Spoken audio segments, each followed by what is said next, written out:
Bonjour et merci de nous suivre sur On ne vous demande pas d'y croire. Aujourd'hui, nous allons parler d'un soin dont je connaissais que le nom. Il s'agit de la méthode Poyer. Pénélope, bonjour. Bonjour. Et merci d'avoir accepté mon invitation. Plaisir. Alors, parlez-nous de cette méthode et comment vous avez un petit peu pris des libertés avec. Alors, c'est une méthode qui a été élaborée par Maurice Raymond Poyer, qui était ostéopathe et qui est parti étudier la médecine chinoise, les médecines chinoises en Chine, et qui est revenu avec tout un tas de raccourcis un peu entre les deux finalement. Le gros de sa méthode, ça réside dans le fait qu'on puisse corriger une trentaine de points sur le sacrum, donc cette petite pièce osseuse qui est en bas du dos dans le bassin, voilà, qui s'appelle l'os sacré, c'est pas pour rien. D'accord. Voilà. Il a la faculté, quand on le remet bien, de remettre l'ensemble du corps en harmonie. Un point de correction sur le sacrum peut en corriger 8 à 10 dans le corps d'un coup. Ah bon, voilà. Oui, ça a l'air miraculeux. Ah, c'est ouais. Voilà, ça permet d'avoir des soins beaucoup plus rapides, très efficaces, très précis. On a aussi tout un tas de raccourcis sur les pieds, sur le bassin, il y en a d'autres. On fait notre diagnostic sur le crâne. Vous savez que la boîte crânienne n'est pas qu'une seule pièce, c'est plein d'os distincts des autres, pairs ou impairs. Et ils ont un mouvement propre qui est juste, qu'on va chercher à rétablir. En fonction des os du crâne qui sont en pathologie, on rétablira une partie du corps au niveau articulaire, donc tout ce qui est autour. C'est pour soigner quelle pathologie? Un paquet. Pathologie articulaire, bien sûr, ouais. Osseuse, ligamentaire, tendineuse, musculaire. Ouais. Digestive, parce qu'en fait tout ce qui s'accroche sur les articulations va être soumis à une pathologie osseuse et tout fonctionne par un système de roue crantée, si vous voulez. D'accord. Si vous avez une lombaire qui est de travers, ce qui est posé dessus, forcément, on va chercher à compenser. Donc nous, on va commencer par enlever toutes ces compensations pour aller rejoindre la lésion primaire. Et c'est en trouvant cette première lésion, c'est-à-dire au moment où vous êtes tapé le doigt de pied sur le pied de la table, par exemple, où vous êtes contracté tellement fort que vous avez déplacé. Voilà. Moi, je vais aller soigner votre pied à ce moment-là. Donc, vous posez des questions au patient pour savoir ce qui lui est arrivé? Oui. Ça permet de donner des pistes, mais des fois ça embrouille aussi. D'accord. Voilà. Parce qu'il n'y a rien de plus clair que le corps. Personnellement, je commence mes soins par beaucoup de détente. Et les gens commencent à relâcher. On arrive à faire relâcher le mental. Et du coup, on a accès à des vraies lésions, aux priorités. Et c'est là-dessus que c'est le crâne qui va me dire il faut commencer par ça, il faut commencer par ça. Alors comment le crâne? En touchant le crâne par différents points? Voilà. Os par os, en fait, c'est les os que j'écoute. Le mouvement des os propres. Vous écoutez, expliquez un petit peu. Comment vous écoutez? Alors, je crois qu'il y a d'autres... Dans les arts martiaux, on utilise ce genre de terme aussi. Écouter pour ressentir, en fait. Ouais. C'est-à-dire que je vais rentrer, d'une certaine manière, en connexion avec l'autre. Ma démarche mentale, moi, c'est qu'est-ce que tu veux me dire? Voilà. Qu'est-ce qui se passe? Je visualise l'os en question et j'attends qu'il me dise... voilà, il y en a un qui va me dire... Je bouge que comme ça, je bouge que comme ça, et je vais lui proposer de faire ça. Ah bah oui, c'est cool, et voilà, il va le faire. C'est aussi simple que ça. C'est très fluide comme mouvement, comme sensation aussi. Ouais. Mais comment vous l'entendez? Parce que vous êtes guidé, vous avez du magnétisme dans les mains et vous sentez de la chaleur à certains endroits qui fait que vous appuyez sur tel ou tel endroit. Alors je pense pas avoir plus de magnétisme que vous. Ouais. Je suis très sensible, ça, je suis quelqu'un de très sensible. J'ai toujours été. Si vous voulez, vous avez l'habitude de sentir les battements de votre cœur. Sans problème. Oui. Votre main le connaît, votre cerveau aussi. Donc pas de problème. Moi, pendant mes études, on m'a appris à sentir un mouvement qui est encore plus petit que ça, qui serait de l'ordre de 8 à 10 microns, qu'on appelle le mouvement respiratoire primaire. Un mouvement respiratoire sur lequel la plupart des ostéopathes se basent. Ils ne l'utilisent pas de la même manière que moi. Alors, expliquez-moi bien votre méthode, ça m'intéresse. Parce que vous avez adapté quand même, vous avez votre propre méthode. Alors évidemment, comme tous les thérapeutes, j'ai une formation de base. Donc j'ai suivi le collège de thérapie manuelle à Sanary-sur-Mer, qui m'a formée en méthode Poyer pure. Et ensuite, j'ai touché du bout des doigts un peu la méthode Tricot. Alors la méthode Tricot, c'est beaucoup plus englobant. C'est très fluide aussi, c'est de l'ostéopathie toujours. Mais c'est beaucoup plus englobant. Donc en fonction des patients que j'ai en face de moi, il y a des gens, on a du mal à les toucher, ils veulent pas. Et il y a des gens, ils ont besoin de sentir la présence. Alors c'est pas eux qui me le disent, moi je sens en fonction des lésions. Il y a des lésions, il faut rentrer un peu plus dedans. Et il y a des lésions, presque j'effleure les gens de bout des mains. Mais la méthode Poyer, c'est considéré comme de l'ostéopathie? Alors la méthode Poyer a été considérée comme de l'ostéopathie, mais l'ostéopathie a été réglementée. Les écoles ont été réglementées, reconnues, les termes exacts je suis pas sûre. La méthode Poyer ne rentre pas dans ce cadre-là. Alors, donc voilà. vous avez adapté avec votre ressenti en fait, vous faites intervenir en plus le côté énergétique. Alors après c'est évidemment les spécificités, mon vécu personnel, mon vécu en tant que thérapeute, qui m'ont fait sentir des choses, que ce soit des émotions ou des vibrations dans mes mains en fonction des endroits où je suis allée, des pierres, plus ça va et plus j'ai l'impression d'avoir des choses dans mes mains, d'être capable de sentir des choses. Donc petit à petit, j'ai eu accès sur le corps de mes patients à d'autres informations. Et en fait, je les écoute. C'est-à-dire que je les laisse aller, principalement, je les laisse aller dans mes mains. J'ai un système de visualisation pour me protéger, parce que j'ai beaucoup attrapé les douleurs de mes patients. Ah oui. Pendant un moment, oui, parce qu'on a toujours très envie de réussir, de soulager l'autre qui parte sans la douleur. Donc des fois, on absorbe, je l'ai fait volontairement, pas bon, mauvais plan. Mais maintenant, je fais couler, je visualise des choses et je les laisse passer sur moi. Tout, d'une certaine manière, dans la vie, tout doit toujours circuler. Et je me rends compte quand, des fois, en posant les mains sur certaines personnes, une stagnation, ça ne circule pas, ça me pique les mains, ça me fait mal, ça me monte des fois très haut, ça fait très mal. C'est désagréable. Plutôt que d'être en résistance, c'est accepter, laisser passer, mais pas à travers moi. Voilà, c'est la différence. Mais laisser passer les choses pour qu'elles puissent suivre son cours, mais pas chez cette personne. Et vous avez un rituel pour pouvoir évacuer un peu toutes ces douleurs? J'ai une grosse pierre, une grosse labradorite, qui est réputée être une pierre pour les thérapeutes, pour protéger les thérapeutes. Elle est bien fendue d'ailleurs à certains endroits. Elle se casse au fur et à mesure des patients? Oui, c'est ça.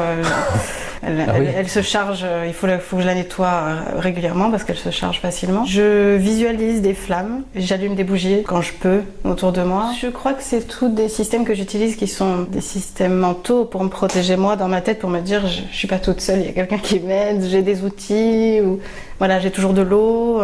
Et surtout, je fais toujours attention à être le plus centré possible. Alors ça fait un peu cliché, je trouve, le côté centré, énergétique, tout ça, mais c'est-à-dire que j'ai besoin d'être ici et maintenant. Si quand j'ai les mains posées sur quelqu'un, je pense à ce que je vais faire à manger à ma fille le soir, je risque pas de lui faire du bien. Voilà. Il faut que je sois ici et maintenant et dans l'amour. Ça, c'est hyper important. C'est l'élément clé de n'importe quel soin. Vous ne pourrez pas traiter quelqu'un que vous aimez pas, quoi. J'aime tout le monde. Personne n'aime tout le monde. Si. Ça ne veut pas dire que je suis en émoi devant tout le monde et que je... Non, mais imaginons qu'il y ait quelqu'un, vous savez que celui-là, cette personne-là, c'est pas une bonne personne, vous avez un a priori.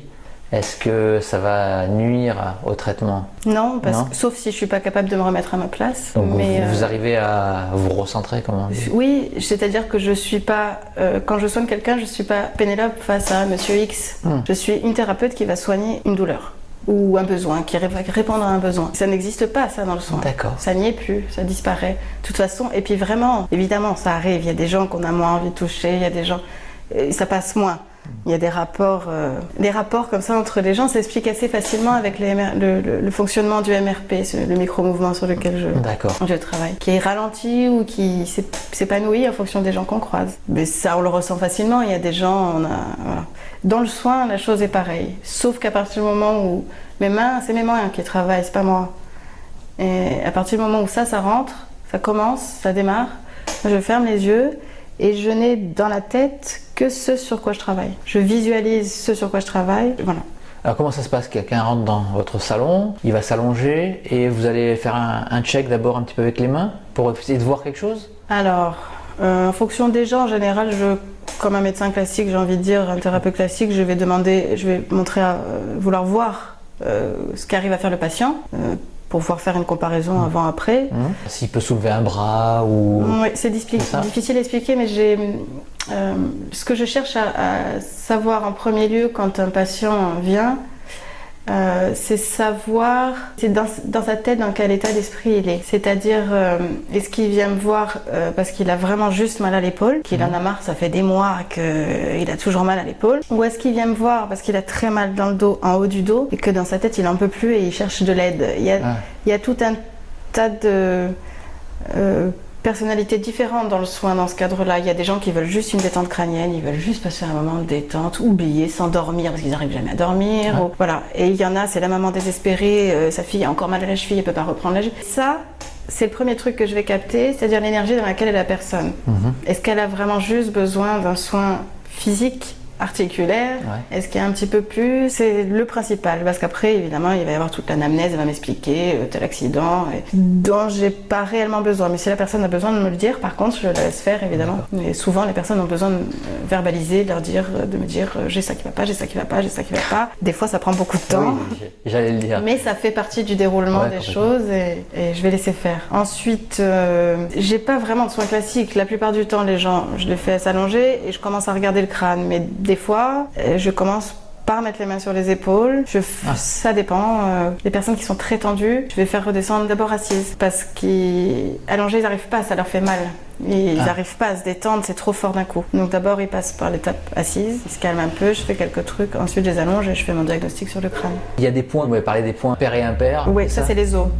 Par exemple, vous avez derrière les oreilles, là où il y a les tympans, les os qui s'appellent les temporaux. Donc là, je suis à l'envers, c'est pas trop pratique. Mais, voilà, je vais me placer de manière à être le plus possible englobante de l'os pour sentir le maximum possible son mouvement. Plus j'aurai de précision et plus je saurai où aller exactement dans le corps et comment. Avec chaque doigt? C'est chaque doigt qui va ressentir quelque chose? Ça dépend des positions, ça dépend de la morphologie du crâne, ça dépend des cheveux. Des fois, il y a beaucoup de cheveux, je peux pas poser comme je veux. Alors ceux qui ont des dreads, je peux pas poser comme je veux. Là, ces derniers temps, j'ai remarqué que j'arrivais à soigner des gens quasiment qu'en touchant le crâne. Parce qu'en fait, j'ai l'impression que la plupart des pathologies qu'on a sont dues à des tensions. À du stress, à des tensions, à de l'angoisse. Le mal du siècle de la société occidentale. Et par le crâne, j'arrive à enlever ces tensions-là. Je travaille dans le crâne, à l'intérieur du crâne, sur les membranes. Je visualise ces membranes et je les détors ou je les détends. Vous essayez et vous voyez si la personne réagit et dit « Ah oui, là c'est bien, là quand c'est pas bien. » j'arrête. Là ça fait super mal, stop. À aucun moment je ne fais mal, jamais. Je suis une patiente qui n'aime pas la douleur. J'ai été beaucoup patiente chez les ostéopathes. Qui font craquer les os. Qui font craquer. Moi, je suis cavalière, donc on m'a énormément fait craquer. On m'a fait beaucoup de mal. On m'a fait beaucoup de mal en me faisant craquer parce que du coup ça tenait plus. Je sortais de chez l'ostéopathe et hop, ça se remettait comme c'était avant, ça recraquait. La méthode Poirier m'a sauvée, moi. En tant que patiente, la méthode Poirier m'a sauvée. J'ai commencé à avoir un état physique qui s'est amélioré quand j'ai commencé à me faire soigner par quelqu'un qui pratiquait la méthode Poirier. Et mes études m'ont enlevé les gros résidus de douleur que j'avais. Puisqu'on s'entraîne tous les uns sur les autres.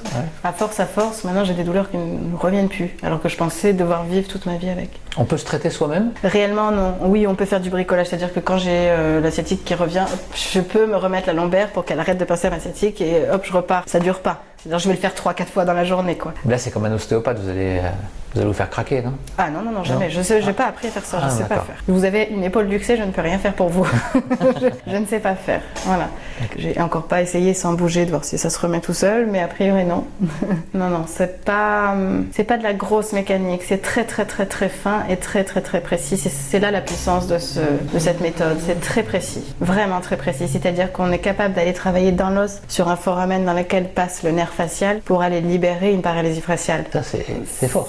Ça vous est arrivé, ça, de traiter une paralysie faciale? Non, ça m'est jamais arrivé, mais j'ai un de mes profs qui a rendu la vue à un aveugle, par exemple. T'as le nerf optique qui avait un problème? Le nerf optique était un peu compressé dans une des fissures de l'os qui traverse le crâne, dans laquelle passent la plupart des nerfs crâniens.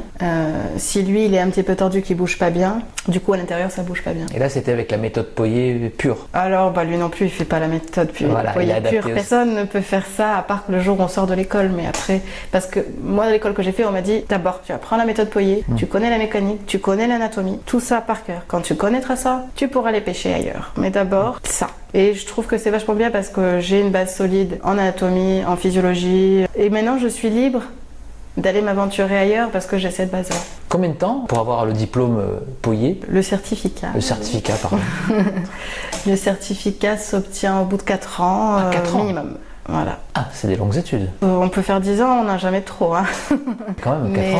alors c'est un fonctionnement un peu particulier parce que comme quand on arrive à l'école, on apprend l'anatomie et puis on va apprendre à soigner, mais sauf qu'au début on sent rien. Donc il faut d'abord qu'on apprenne à sentir quelque chose. Moi j'ai mis très longtemps avant de sentir parce que je suis restée très longtemps sceptique par rapport à cette méthode. Du coup, ça a renforcé mon scepticisme, le fait de pas sentir et malgré le fait que je sentais pas grand chose. Donc j'allais en cours pendant 4 jours. Tous les mois à peu près, je montais sur le continent et je revenais, je m'entraînais, donc tout ce qui passait autour, viens, quelque chose. Hein. La première fois que j'ai sonné une sciatique, la personne qui s'est relevée m'a dit oh, j'ai plus mal.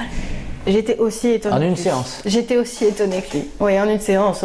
Et je ne connaissais que la coxo-fémorale et les lombaires. Voilà, le bassin grossièrement. À la fin de première année, on m'avait dit tu seras capable de soigner une sciatique. Je dis moi, j'ai soigné une sciatique. Alors comment on fait pour soigner une sciatique avec votre méthode à vous? Grossièrement, on remet le bassin. Grossièrement, on remet le bassin. Alors, une sciatique, c'est généralement un problème physio au niveau des lombaires. Okay. Donc, quoi que je fasse moi de toute façon dans le corps, je commence toujours par le bassin. C'est le milieu du corps. Si je vous soigne n'importe quoi ailleurs, tant qu'au milieu c'est pas remis, ça sert à rien. Donc d'abord, je commence toujours par le bassin. Le fameux sacrum, sur lequel je vais faire le gros de mes corrections. Et ensuite, je vais aller sur le local pour aller vérifier, fignoler les petites zones, détendre des muscles, des ligaments, détordre... Parce que là, c'est pas comme un ostéopathe qui va vous tourner. C'est avec des petits points. Je vais, si vous voulez, par exemple, là sur la phalange, si je veux la sentir, il suffit juste que, pour ma part, je mets 2 doigts. Ouais. J'ai un problème. Ah. Voilà. Donc là, j'ai ma phalange qui descend beaucoup comme ça. Donc je fais ça. Je vais écouter. Je connais l'anatomie très bien. Ouais. Pas assez bien selon mes profs, mais je connais l'anatomie très bien. En tout cas, j'ai les images. Il manque plein de noms, mais j'ai toujours parfaitement les images. Et donc je vais, avec mon intention, si je veux travailler sur l'os, visualiser l'os. Il m'arrive des fois, pour des cas de vieilles fractures, d'aller travailler à l'intérieur de l'os. La position de ma main ne change pas. Ça ne change rien.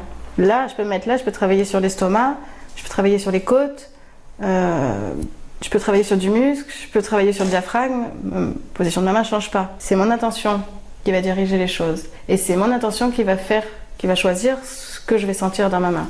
Si je sens le muscle, si je sens l'os. Ça vous fait quoi, des picotements, petite chaleur? Alors, en fonction des lésions, c'est très aléatoire. Chaque lésion a un ressenti différent pour vous? Non, un fémur par exemple, c'est censé bouger à peu près comme ça, les fémurs. Voilà, si je sens que ça, je vais descendre, ça c'est assez classique.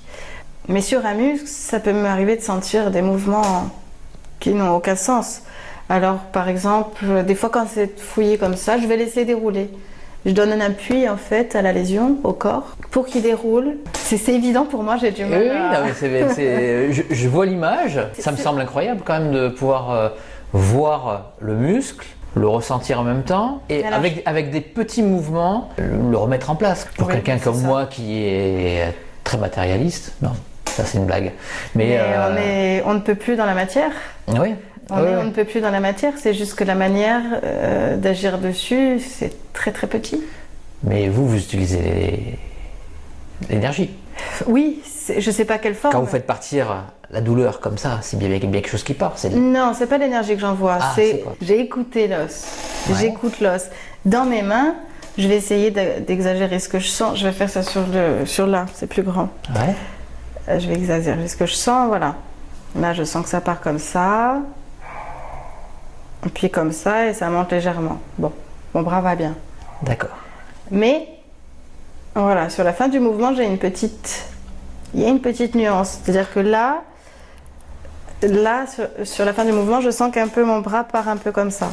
Donc, j'ai besoin de 2 mains normalement pour faire ça. Ouais, je vais aller à l'extrémité et je vais écouter ce qui se tord. Pourquoi? À quel endroit? Alors, je vais écouter les parties des fascias, les muscles, et puis je vais écouter l'os et je vois à quel moment. En général, j'ai même pas besoin de faire ça en fait, parce que les lésions me frappent dans les mains. C'est ce que je sens le plus important. Après, j'ai besoin des détails parce que c'est là où ça change tout sur l'état de quelqu'un qui a mal depuis 15 ans. Il a vu maintes ostéopathes, donc c'est pas en remettant juste l'articulation comme d'hab que ça va aller mieux. C'est bien qu'il y a un petit truc quelque part, à un moment qui bouge pas bien comme le reste, qui circule pas bien. Est-ce que vous voyez plus facilement quand la douleur elle est forte Ou c'est pas du tout en corrélation avec la douleur, la puissance de la douleur? Non, parce que j'ai plus l'impression que les grosses lésions sont chargées d'autres choses que de la douleur. Le mental et le corps n'étant pas dissociés, chaque problème physique qui nous apparaît, c'est généralement qu'on n'a pas écouté un message que notre corps nous a lancé avant ou notre mental nous a laissé avant. Quand on arrive à un problème très important, pathologique, hors accident de voiture par exemple, en général, c'est qu'il y a quelque chose à entendre. Si cette personne n'arrive pas à soigner, c'est qu'elle n'a pas entendu. Ma démarche, c'est là où je pêche un peu. J'aimerais avoir plus de connaissances au niveau émotionnel, justement, pour pouvoir gérer au niveau émotionnel. Mais j'ai l'impression que la manière dont je travaille depuis un petit moment, tout ça passe. C'est-à-dire que j'ai des gens, des fois, en ayant la main sur le genou, quelque chose qui me fait très très mal, qui est très très fort, j'insiste, je reste, j'attends. Et puis au bout d'un moment, la personne se met à pleurer. Donc je sens bien que j'ai débloqué quelque chose d'un peu plus que physique. Ah oui. Mais je ne sais pas quoi, par contre je ne maîtrise pas. Voilà, après la personne va mieux. Donc c'est ça. Le but est là. Moi aussi je vais bien. J'ai remarqué aussi que les soins de bonne qualité, j'allais encore mieux. Moi aussi. Ah bon? Parce que ça me force à être bien centrée et à moi aussi bien faire circuler les choses. Donc finalement c'est tout bénéf pour tout le monde. Quand la personne pleure par exemple, est-ce que elle vous dit pourquoi elle a pleuré? Ceux qui ressentent le besoin de parler, oui.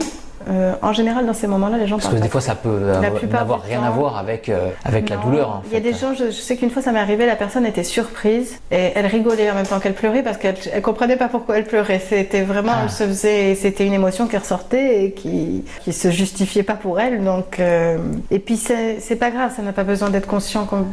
Là, dans ce cas-là, ça n'avait pas besoin d'être conscient. Elle va mieux. Vous pouvez soigner autre chose que les maux physiques? Ça règle des problèmes de comportement.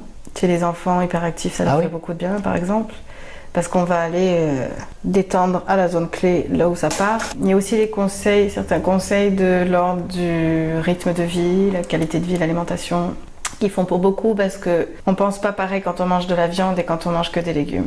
Donc c'est à prendre en compte aussi. Moi j'ai eu des médecins ayurvédiques il n'y a pas si longtemps et ils m'ont dit un petit peu la même chose. Tout est lié.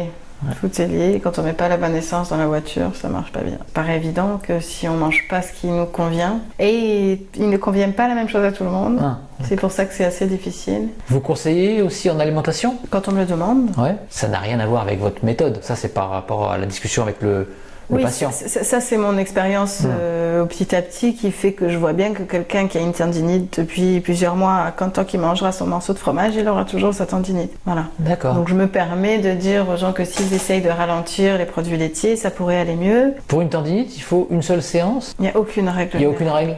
Il n'y a aucune règle. Est-ce que ça peut arriver de traiter une tendinite avec une seule séance? Oui, je l'ai fait ce matin. Ce matin. La personne va mieux. Après, je l'ai vu ce matin. Ce matin, elle n'a plus mal, la douleur, la douleur a disparu. Combien de temps ça tient après? Combien de fromage il va manger entre-temps? Je sais pas ça. Et tout ce qui est arthrose, arthrite? Ça fait beaucoup de bien. Ça fait beaucoup de bien? Oui, parce que toutes ces pathologies sont dues et causes des zones figées en fait dans le corps. D'accord. Et à partir du moment où on remet de la circulation, ça peut que aller mieux. C'est comme on dit, il faut beaucoup boire. Bon là, il fait 8000 degrés dehors, donc il faut beaucoup boire. On comprend bien pourquoi, mais il n'y a pas que ça. On est fait principalement d'eau. Si on renouvelle pas les cellules de notre corps, on stagne toujours avec les mêmes informations. Les médecins ayurvédiques me disaient un peu la même chose. C'était la digestion qui était très importante. La digestion prend énormément d'énergie. Oui, c'est important, c'est-à-dire qu'il faut pas ni la surcharger, ni ne pas la respecter en allant courir un sprint après un steak. C'est un temps de travail pour l'organisme qui se doit d'être pris en compte en tant que tel. Donc boire 1 litre d'eau pendant un repas, c'est négliger le travail de l'estomac qui a déjà un bon gros volume de bol alimentaire. Ou alors on boit que de l'eau. C'est pas bon non plus.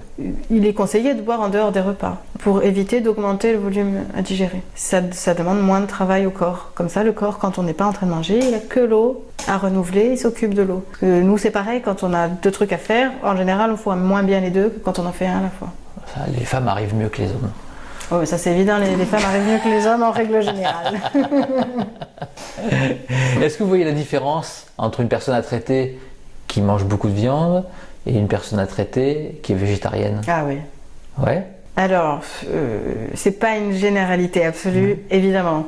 J'ai des végétariens très tendus. Mais de manière générale, ceux qui mangent beaucoup de viande ont en général plus de pathologies et sont plus difficiles à soigner parce qu'ils sont plus encrassés. Vous êtes végétarienne? Non. Donc vous serez difficile à soigner. Je suis difficile à soigner. Est-ce que vous voulez rajouter quelque chose sur votre méthode qui est personnelle aussi, sur votre façon de travailler? De l'amour. De l'amour. Juste de l'amour. Ben, voilà, ça c'est très bien pour finir. Ouais. De l'amour. Merci beaucoup Pénélope. Merci à toi.